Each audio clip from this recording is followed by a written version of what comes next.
On July 4th, 1979, I had come to the conclusion on my own, only a few people besides me knew it, that this was it. Now, at that time, I was doing monitors for the J.Geils band. That position required me to stand literally on stage with the band and work the small speaker system that the band listened to itself through when it played. That job gave me one-on-one contact with most of the big names in show business, and some of which to this day are some of the biggest names in show business.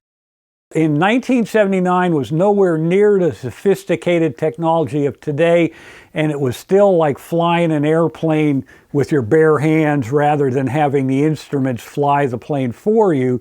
And to have multiple monitor mixes going on required a lot of talent, which meant if you could do that, you were in high demand, like an air traffic controller would be in high demand in a situation that required planes not to crash into each other.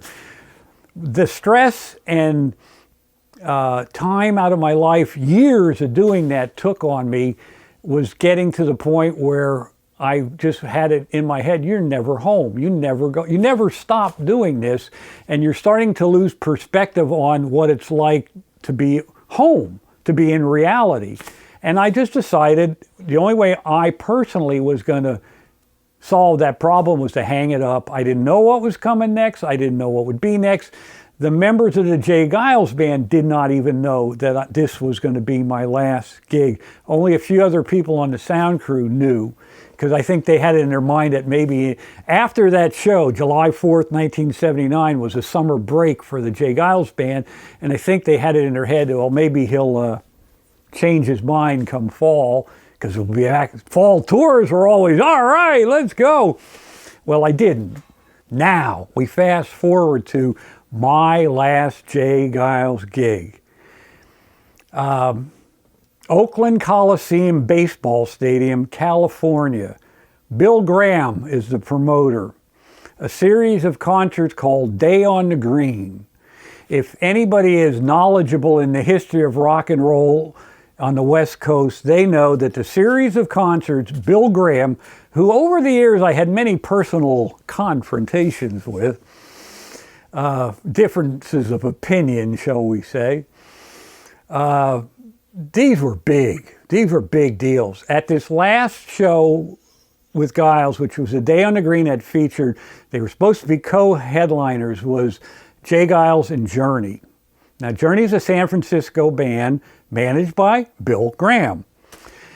So again, J.Geils doesn't show up for the show until it's even a show that big. They let us do everything and they just show up to play. They got there a little bit early because it was hard getting in and out of the place because it was so big and there were so many people. Now imagine a baseball stadium where the stage, if you're in the audience looking at the stage, the giant stacks of speakers that would be on either side have a thin facade of cloth over them with an archway all painted to look like a big top in the circus. So as you're standing in the audience in this baseball stadium looking at this gigantic stage, you're looking at the world's biggest circus big top. Between the acts, I'm trying to think, the acts like UFO, there was about 6 or 8 acts on this bill, and I would have to look at the list because I can't remember. But anyway, between each act, this show was so big, these are the kind of things that were happening. There was a movie out in the 70s, I believe, called The Great Waldo Pepper, about a guy who flew double-wing airplanes.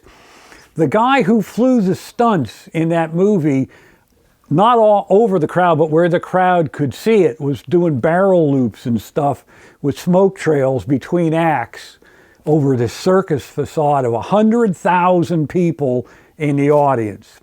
The stage itself was about 20 feet high and probably several hundred square feet. It was huge. It was so big, the stage was so big, to talk from the back of it where you came up to the front where all the tech guys were, you needed a headset. You literally couldn't yell loud enough to talk to each other, so you needed a headset. So we're all set up early in the day, and I'm schmoozing with everybody, talking with Bill Graham's people and stuff, getting me some free posters and stuff and whatever free food I can get. And I start to pick up on the conversation and start to realize that in the minds of everybody who bought a ticket to go to this show, Journey's the headliner and J.Geils is below them where they were supposed to be co-headliners. And I know how hard Peter Wolf's been working to get his band back up and going again, and this bothers me. So I start thinking to myself on this side, on this side, this is your last gig, buddy. So I go to the dressing room, and I go up to Peter Wolf, and I say, Peter, I know you're getting ready to go on. I don't want to give you any grief or anything, but they're not billing you guys as equal headliners. They're saying Journey's the headliner and you guys are opening for Journey, basically. And he just looked sunken and downhearted. And he said, well, what can we do about it now? And I say to Peter Wolf, if I could do something, would it be okay with you?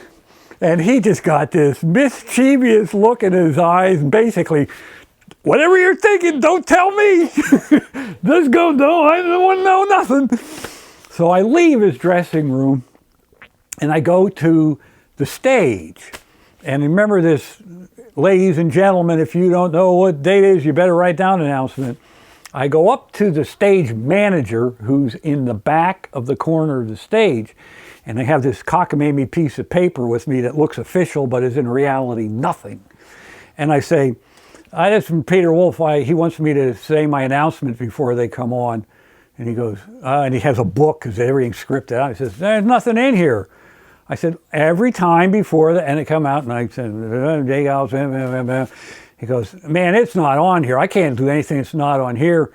So I go to he says, if it's okay with the chief stage manager who's up front talking to a sound guy up front, it's okay with me. So I go up, walk all the way across this big stage to the front where the main stage manager is standing. And I said, hey, your guy back there just checked me off that it's okay to say my announcement. He goes, what announcement? I said, it's in his book up there. He couldn't find it, but he found it, and I say this announcement before they come on. He wants me to make sure I showed you this piece of paper, which again is nothing. It's just from some show I did along the line with J.Geils that had what I said written down on it. And so I show him the piece of paper, it looks official to him, and he goes this across the stage to the guy who's all the way on the other end, and the other guy on the other end goes back at him. So I'm now okay to say my announcement. Now, here's where the story gets interesting. Bill Graham had dressed himself up like the classic Ringling Brothers clown.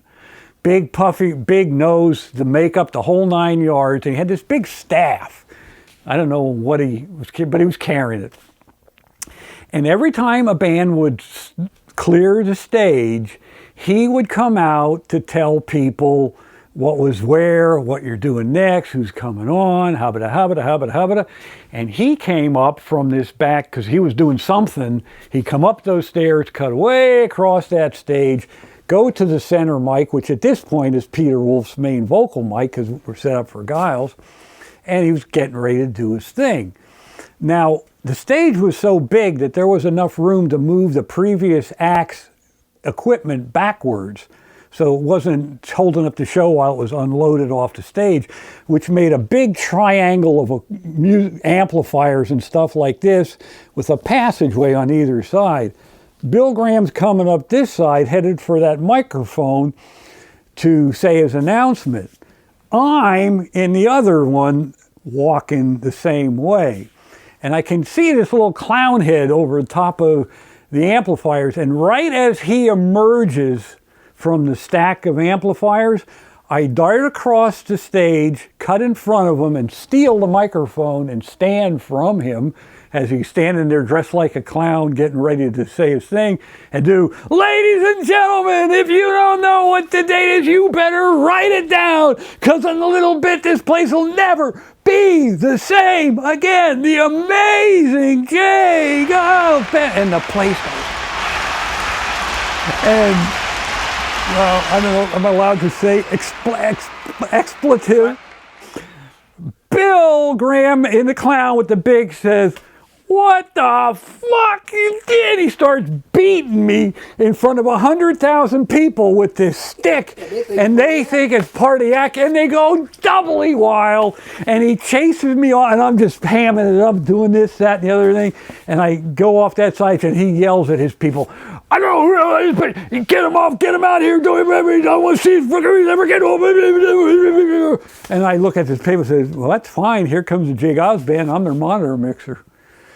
So they go, "Oh, shit." So get this, Bill Graham's people form a human wall around me, around my little console. So the band, I can see them and they can see me, but anybody else on stage just sees a ring of people when they look my way, so Bill Graham can't see me. So J.Geils does their show to great acclaim. Everything went well. I said, "Have a good summer to everybody," packed up my gear and went home. And that was my last gig in big time audio.